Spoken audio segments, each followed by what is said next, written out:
project yokutanga makayaona ndakakupinzira yemurora ndakabva nemurora Joseph hapo akabata basa saka ndaine imwe project ndakapinza mazupuko ndakapinza mazupuko nezuro mazupuko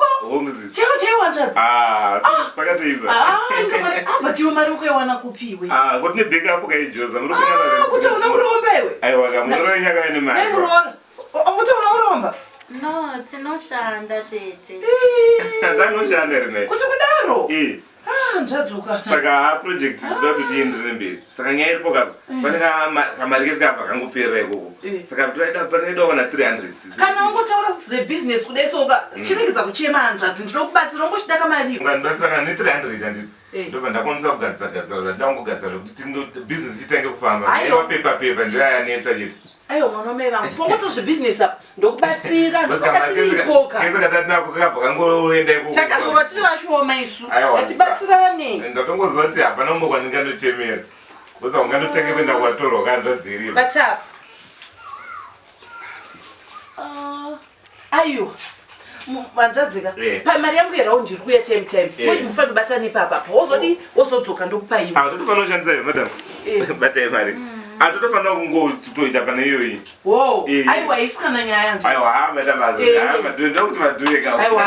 chitendeko kuti kazvoti vashoma katotobatsirana ndazvinzwa makoti aiwa bozi muri wenyu anotodawo zvekushandisa gati tikuda business tienderere mberi aiwa ndo zvacho saka but tinokuratidzai kama mufanira kungonoona wakazvakamira sei aiwa handiye hanzvadzi ngona ndinokutaura zvake zvebusiness baby ande nawo anti vanoona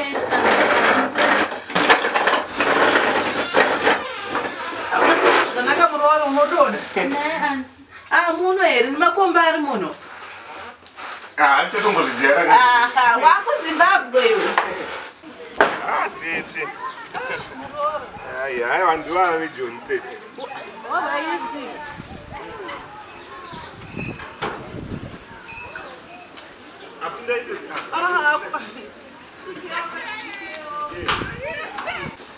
oh yes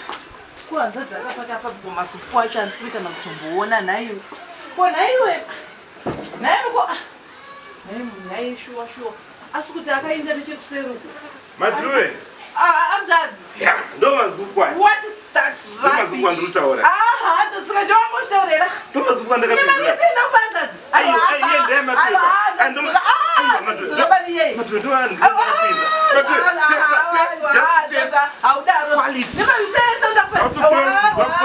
mari yangu chamari